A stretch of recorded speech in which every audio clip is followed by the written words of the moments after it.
proudly brought to you by the Australian Sedan Association, presenting the Grunt Performance Victorian Sedan Championship, and with thanks to Slipstream Race Graphics.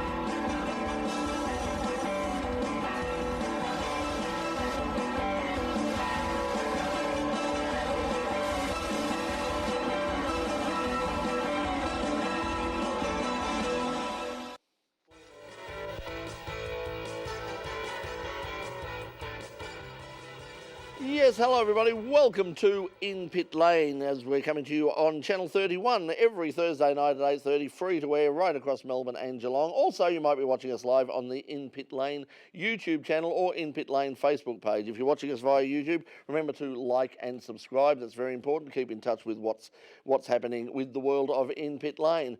Well, a special program tonight because the local motorsport community is paying tribute this week to one of the most successful, influential and polarising figures in the sport, Bob Jane.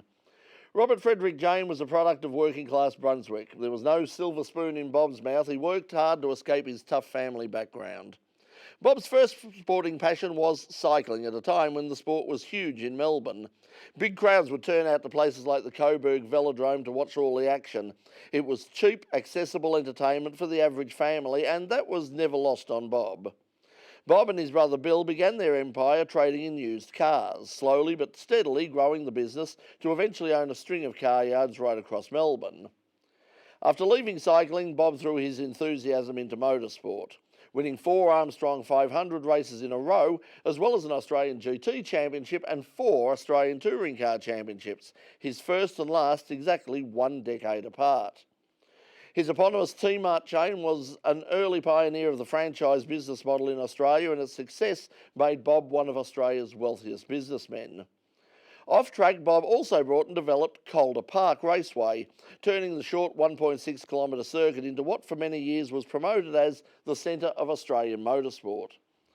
Bob was always looking for the next big thing, and Calder staged everything from drag racing to rallycross, quarter horse racing to music festivals.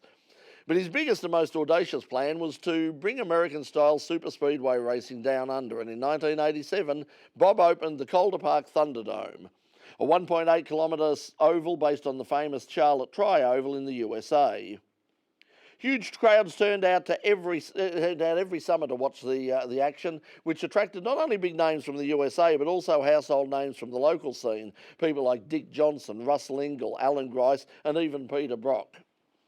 But the magic carpet ride wasn't to last. A lack of support from sponsors, rising costs, and the fact that the Dome was effectively a Melbourne-only series saw both crowds and car numbers dwindle away. Bob also began to face personal challenges, often played out in the public forum. He had a long battle with prostate cancer and a major fallout with his son Rodney over control of his business empire. There were public court battles with his third wife, Laurie, and in 2016, Bob Jane, once one of Australia's richest men, was declared bankrupt. But Bob's passion for the fight never waned. The last time I spoke to him, he was still planning on winning back the control of Calder Park. And yes, he said that there would be a NASCAR Cup race there one day, as he'd originally planned. Bob Jane was a fighter, but last Friday at the age of 88, he finally stayed down for the count. His influence on Australian motorsport simply cannot be overestimated, and despite his very public and at times bitter fights with both CAMS and Supercars Australia, both honoured him with induction into their halls of fame. Motorsport chaplain Pastor Arthur Bartlett became a close friend and confidant of Bob in his later years. He spent time with Bob just recently, and at Phillip Island last weekend, I asked Arthur to talk about the man he knew, his close friend, Bob. Bob Jane, the man I suppose, seeing Bob just as he is, I've seen tears in Bob's eyes, I've seen the softness of Bob, I've seen the toughness of Bob, the hardness of Bob, but deep down there's a warm heart that gives and gives and gives. wants to give and help others and what have you. So I found him like that. And one day he just said to me, Arthur, well, what's life all about? And we had a good old talk about that and said, well, okay, we've got to face our God sooner or later, and maybe it's the time, because he'd just been diagnosed with cancer, and that sort of brought reality to him and sought me out, and we sat down and talked about life and real life, and of all the things that have gone on in his life, there's deep thinking in the man, and it was so great to have him, to be able to share that with him in these last few days of his life. Yes. As you mentioned, the last few years of his life have been difficult. How's he coped with all of that? He seems to just be able to stand firm and on all. He said that through it all, even with it, he said, my faith is strong. He said, I love God, and he said, and having a strong faith has been able to help me through all the troubles that he's gone through. Yeah. We know how he'll be remembered, as I said, on the track, but how do you think he would like to be remembered? I think Bob would like to be remembered as a person who really helped people. He had a lot of people that would like to have his money, but he shared it around, and he feels that he has helped so many people, and even just with motor racing and so many of his colleagues and people who are with him, he helped them. And I think that he had that in his own heart, that he wanted to help people, and he did. When I visited him just 2 weeks ago in hospital, I found him. He was still very compos mentis. He had all his faculties. We shared well together. We talked well together. I read something from the Bible to him, and then when I prayed for him, he took me by both hands, and we were one together in that final time that I had with him, and I cherish that, because that was my finale with Bob. What's his legacy? How would you like him to be remembered, not just by the motorsport community, but by Australians in general? I think that they ought to remember him as a person who came from virtually nothing, as just a kid in Brunswick or one of the inner suburbs of Melbourne, to where he got with. Let's face it, he did franchising when franchising was all American coming in here, but he was an Australian who franchised and made a success out of it. So not only that, he's on everybody's name, everybody's lips. Like every kid, you ask a kid in the street, who's Bob Jane? They say, oh, he's the tyre man. So he'll be known for forever as a person who was an icon of Australia, not just Melbourne or Sydney, the whole of Australia, where all his tyre marts were. So I would say that he's going to be, his legacy is not just in motor racing, but through all sorts of things in his life. Michael Stillwell had known Bob Jane all of his life, not just as a family friend, but as an on-track rival in the early 1970s in the Australian Touring Car Championship. I got to know him best during the 1972 Touring Car Series, which about halfway through the year we were leading in the Escort, and Bob and Alan Moffat were really fighting out the outright role between themselves. Anyway, we got to Surfers Paradise, the old Surfers Paradise Raceway, which is opposite where the Carrara footy ground is today.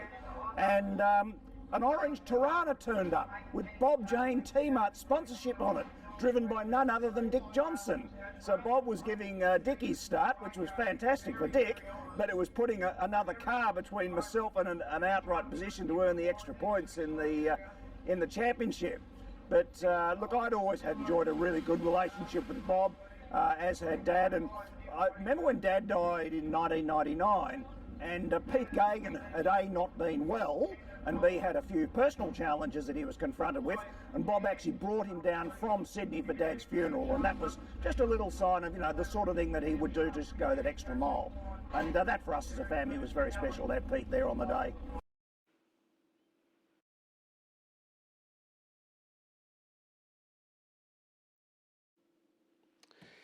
Yes, we're taking a break now on Channel 31, so we'll go out on that one for 31. For those of you watching at home on YouTube Live and also on Facebook, yes, we had a long history with Bob Jane here on the program for many years, and in fact, it sort of tied into his time as his battle with that very public battle with cancer. Bob was supposed to come on the program during our very first season. And on the Sunday before he was due to come on, I went down and the front page of the Sunday Herald Sun, I think it was, might have been the Sunday Aid, said Bob Jane cancer scare. And Bob rang me the next day on Monday morning and said, "Look, you obviously know what's happened, and I've been speaking to a lot of media. I'm really tired. I'm obviously family and that we're all a bit upset. I'm sorry I'm going to have to let you down, but do you mind? I've spoken to my good friend Bib Stillwell, and he'll come in and in my place." And Bib Stillwell, Mike's father, came in and was a guest instead. We spoke to Bob many times. We did an interview with him a few months later, and to be honest with you, as we were leaving, I said, "I think we've done the last interview with Bob Jane." That was 22 years ago, and it was only last Friday he passed away. He was a battler. He was, whatever you want to say about him, good or bad, he was an incredible influence on Australian motorsport. He was always very generous with us with his time. And the last time I spoke with him, as I said earlier, he was still full of fight. I mean, there's nothing he liked more than a good argument, and he was still up for an argument with all the figures of authority. He was ever the battler from Brunswick. So we are going to miss Bob. I mean, I do find it interesting that somebody says, what a terrible shock this was. The man did have prostate cancer, and he was 88. Let's be honest. And in fact, one of the things that Bob said to me the last time I saw him, he as we left, he actually took hold of my arms and he said a few nice words and said, we might not have this opportunity. This might be the last chance we get to chat. And I said, why? Where are you? I said, why? Where are you going? And he said, you and I both know where the hell I'm going. So Bob Jane, with lots of memories of Bob. Bob, of course, apart from his early days in production racing and in single-seater sports cars, Maserati, McLaren, he raced just about everything. He's probably most famous in his latter years for sports sedan racing. And cars like the Monaro became a sports sedan, the Repco-powered and later Chev-powered Tirana, and of course, right at the end of his racing career behind the wheel was the fabulous Chevy Monza. And sports sedans are, of course, a big part of our program, and the Australian Sports Sedan Association are our sponsors right here on In Pit Lane, and we do thank them for their support. Now, coming up at the end of November will be Island Magic, one of the biggest meetings of the year, and the highlight of Island Magic will be the Phillip Island 50k plate, the biggest sports sedan race in Australia. There will be not just the stars of the Grunt Performance Victorian Sports Sedan Championship there will also be the National Sports Sedan Series as well. People like Tony Ricciardello, Kerry Bailey and John Goulet's Audi, a whole bunch of cars and some new Victorian cars as well. So put that in your diary. It's the last weekend of November. It'll be absolutely fantastic racing. The biggest sports sedan event in the country, the annual Phillip Island 50k Sports Sedan Plate, brought to you as part, and it'll be the final round of the Grunt Performance Victorian Sports Sedan Championship as well. And of course, here on In Pit Lane and RMI TV, we say thank you to the Australian Sports Sedan Association for their ongoing support of In Pit Lane. Well, we're going to go back to Channel 31 in just a moment. So, Pete, if you could do the honours and count me down. 30 seconds, and you were 30 seconds under in the first segment. Okay, and we're at 30 seconds. We're waiting for 30 seconds. I'm going to... There we are. I wouldn't mind... Yeah, no, well, yes, a hair clip and I could get my nails done and... 9, 8... Little hands. 6, 5, Little hands. 4, 3... Welcome back to In Pit Lane on Channel 31 right across Melbourne and Geelong. Well, last weekend down at Phillip Island was the latest round of the Grunt Performance Victorian Sports Sedan Championship. And with the coming up later in the month will be, later in November, will be the final round, which will also double as the final round of the Australian Sports Sedan Series as well, the Phillip Island 50k plate. This meeting attracted a few people getting in a bit of early practice for that event. But at the end of the weekend, it was a familiar face that was taking all the honours. With the final round of the Victorian Sports Sedan Championships at Island Magic doubling as a National Series round, it was no surprise when national runners Michael Robinson and Dean Cam took the opportunity for some early track time with a run in the State Series. But if they thought that they were going to have things their own way, then think again. Race 1 and series leader Rick Newman led the field away with Cam and Robinson right on his tail. Cam grabbed the lead on lap 2, with Robinson now in second as Newman struggled to keep pace with the lighter space-framed cars. The Corvette went missing on lap 5, leaving Robinson's Monaro up front and seemingly headed for a comfortable win. Bruce Henley was leading the battle of the Rotaries with the 20B RX-8 in front of Graham Gilliland's 13B powered RX-7. Newman retook the lead on lap 6 as Robinson followed Cam back into the garage. Chaz Talbot's Camaro was back in 8th place just ahead of Stephen Baker's Nissan. Andrew Brown's Dodge-powered Camaro, yes, you heard me right, Dodge-powered Camaro, was now in second with the Commodores of Habib and Panesi right behind. Terry Hamilton was holding down 5th place while Jared Tox was in the final top 10 spot in his surprisingly stock-looking Commodore. Brown closed on Newman, but the Falcon hung on with Habib in the ex-Jason Richards supercar back in 3rd place. Race 2 saw Paul Panesi and Newman both make great starts. Too great, in fact, with both copping a post-race penalty.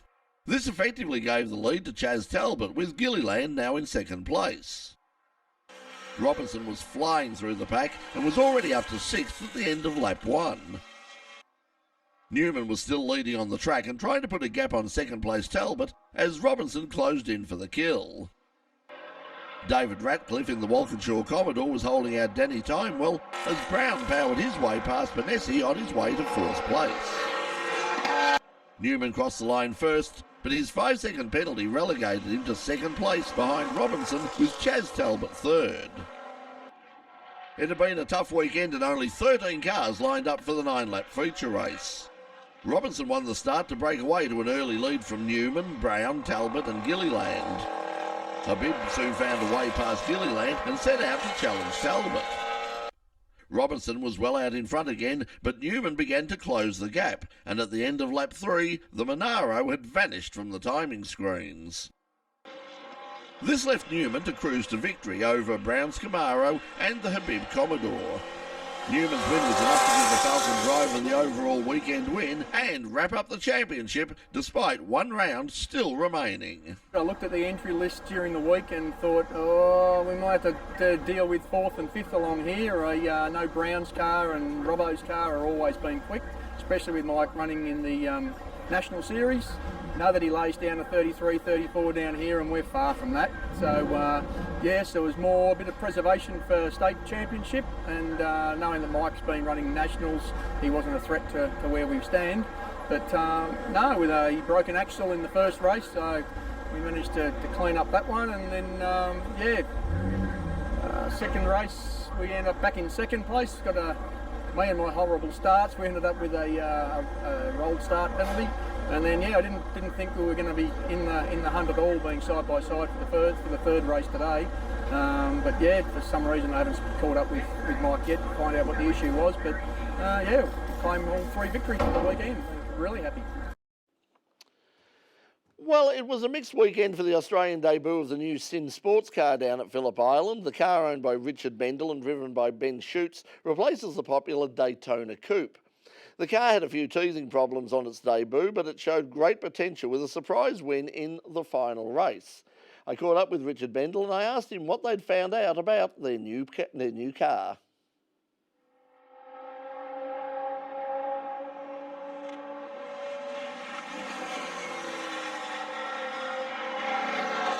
the potential's certainly there. We're in an area where the factory haven't run the car, because they run it generally as a GT4 car, which has about half the horsepower that we're currently running.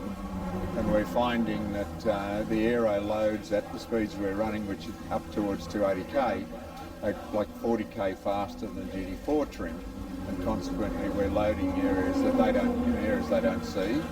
So we're learning a lot on it. We've had to replace a couple of small components. Between Charlie and the Shoots boys, it's all coming together. The first time out we're relatively happy. Never totally happy, but we see no reason why the car's not going to be better than what we had with the Daytona.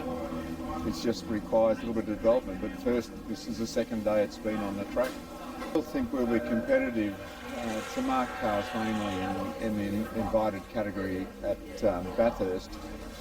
We think we'll give them a run for their money. It all comes down to reliability. The areas we need to pick up a little bit on is oil temperature's a bit higher than we'd like, but these are things that we can overcome and we know how to do it, so we're reasonably confident. The car has attracted a lot of interest. It's about the same price as one of the second-hand GT3 cars that are 4 or 5 years old, so it's competitive in that area. And for a new car, you can't buy a GT3 engine for $15,000 like you buy an LS7 Chevrolet.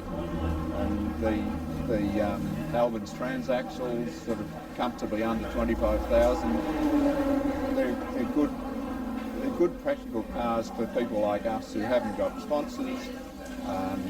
The fact that it's got a steel space frame means if you do accidentally damage it, you can fix it without having to re-tub it or reshell it. So it's a practical car for us. And we see that a lot of people who don't want to have to pay large amounts of money to have specialists looking after their car can have a normal guy maintain these cars to a high level, and we're always there to help them. It might look like a Lotus Exige on steroids, but I tell you what, it went very, very quickly in that last race in particular, and that'll be in action once again at Island Magic in November as well, and we'll keep you up to date with what's happening with the Sin as it begins its campaign for next year's Bathurst 12-hour race. You're watching In Pit Lane here on Channel 31. When we come back, we'll have all of the news, and we've got some music, live music, from Melbourne singer-songwriter Damien Vandergeer. You're watching In Pit Lane. We'll be right back.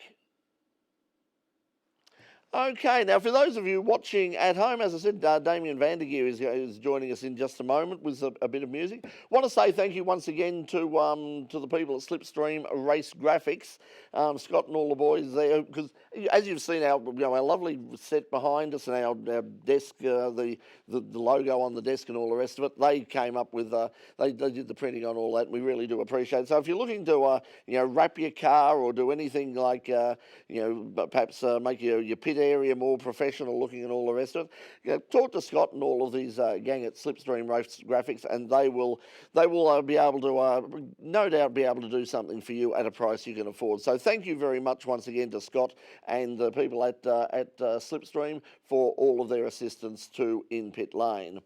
Well, as I said, tonight's musical act is Damien Vandergeer, and we'll give you all of the details about where you'll find him a little bit later on. But right now, we're going to, during the break for Channel 31, we're going to give you a bonus song. So right now, joining us is Damien Vandergeer, and this is On and On.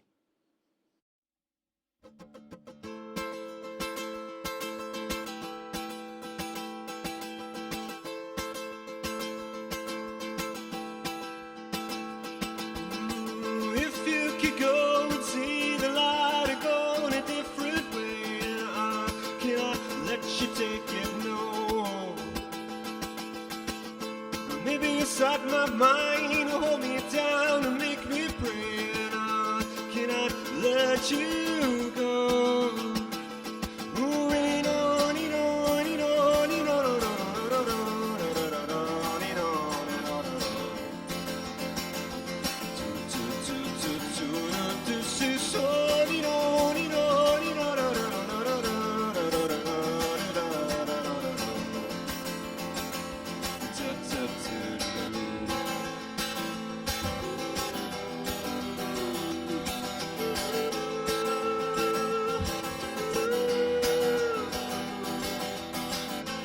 and you're gonna love it in a fire, and you're gonna take it some more, and you're gonna learn to live the day, and it's gonna happen some more. And everything I know, just what you do, take a little time and think it through, 'cause I cannot see for the life of me to let it go. Ordinarily you do, maybe it's a fantasy, and I cannot see for the life of me. Oh, I can't everything I want you to, maybe it's a left the toe. Whoa, whoa, whoa. Ooh, we know.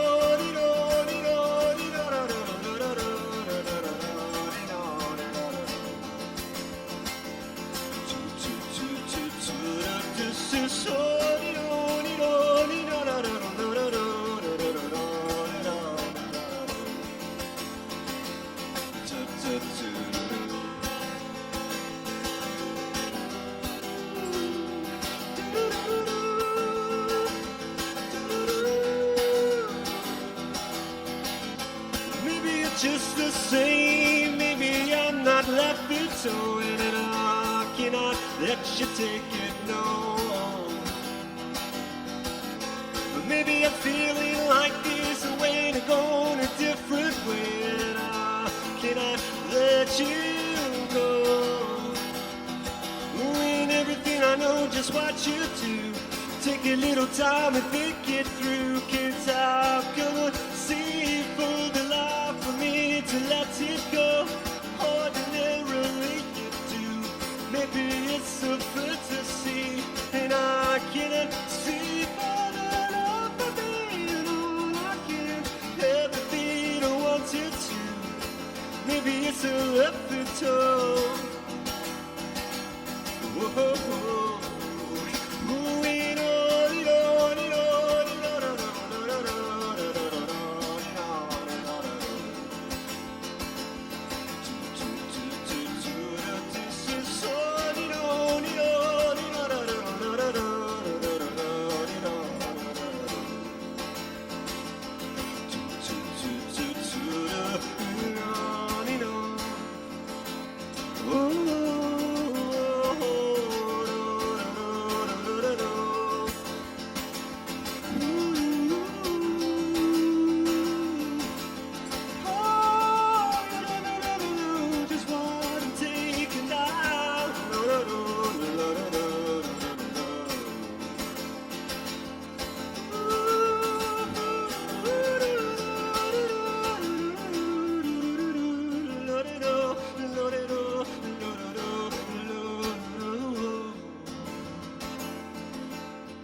Welcome back to In Pit Lane.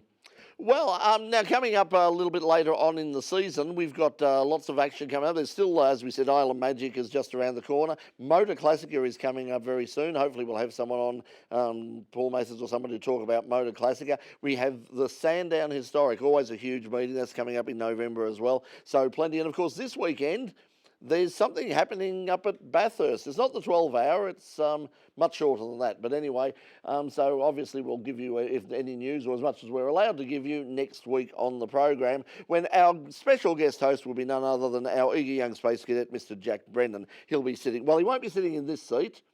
Tune in next week. You will see, you'll get a surprise. My God, you'll be stunned.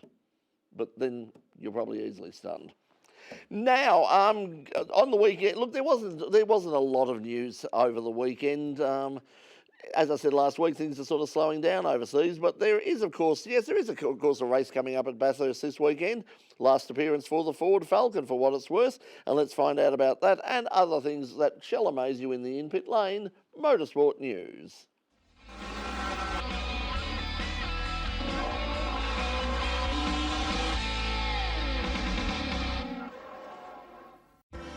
It's the end of an era this weekend at Mount Panorama as the Ford Falcon has its last official race start.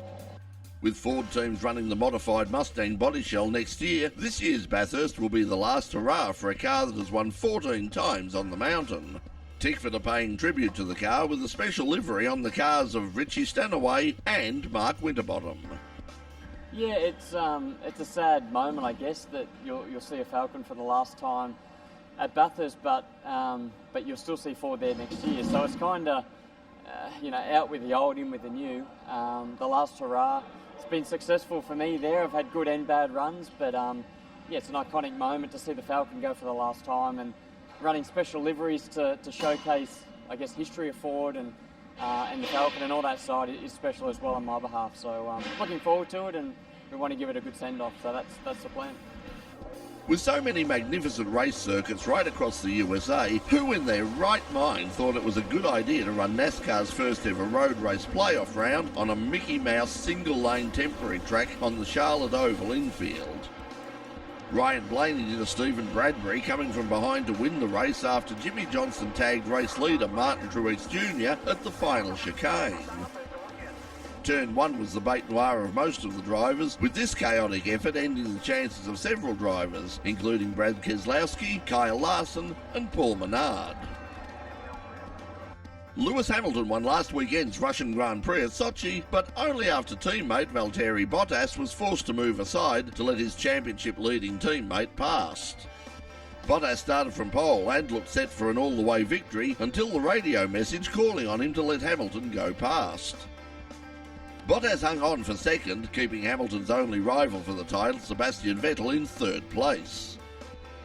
Apart from Bottas, the drive of the race came from Max Verstappen, who stormed through from the rear of the grid to take fifth place. His teammate, Australia's Dan Ricciardo, was sixth, but at least he had the compensation of his footy team winning the grand final to ease the pain. Yes, and that was all the news that we had for this week. Actually, there was you might be aware of the Blancpain Endurance Series. Got the end of the end of the series, the end of the race, and the winning car was disqualified for a piece of tape about yay big.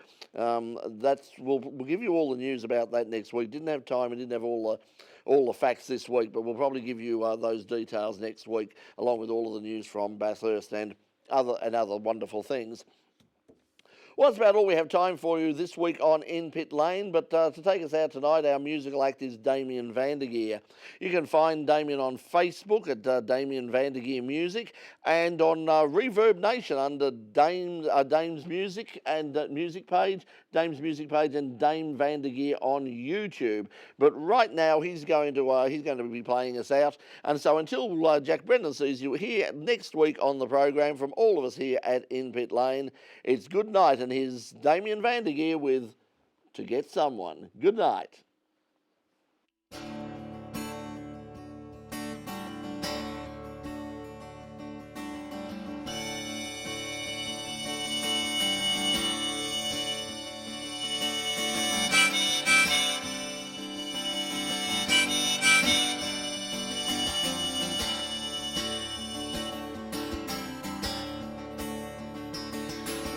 People walking down the street, you got no way to make ends meet you.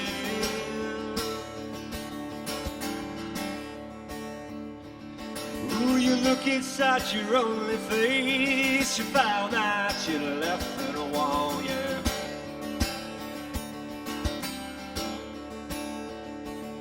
Ooh, and maybe it's just the same old fantasy. Oh.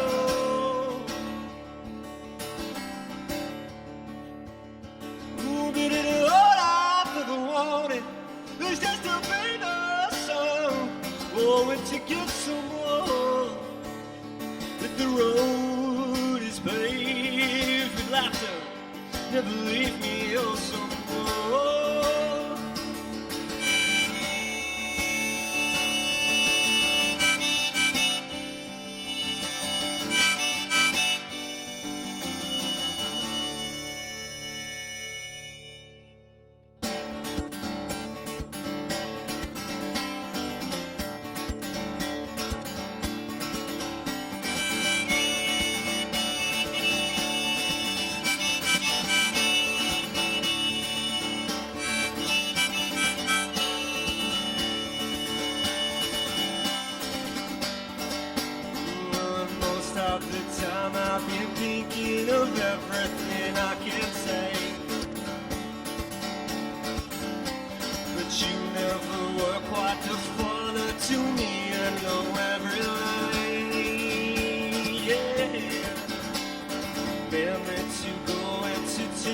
some more to love. Whoa, yeah.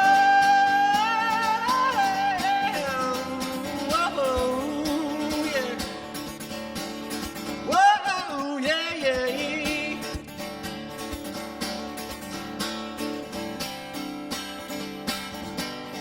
Ooh, 'cause I've opened up the door and I see nothing.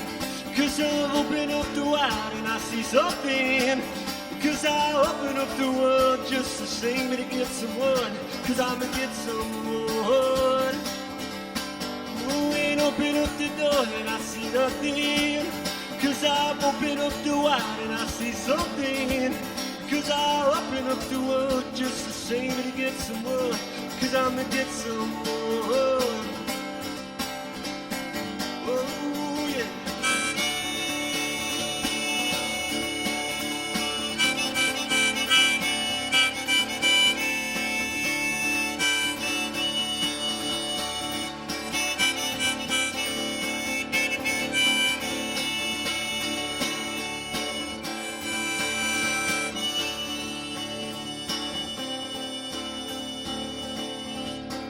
Cause I've opened up the door and I see something.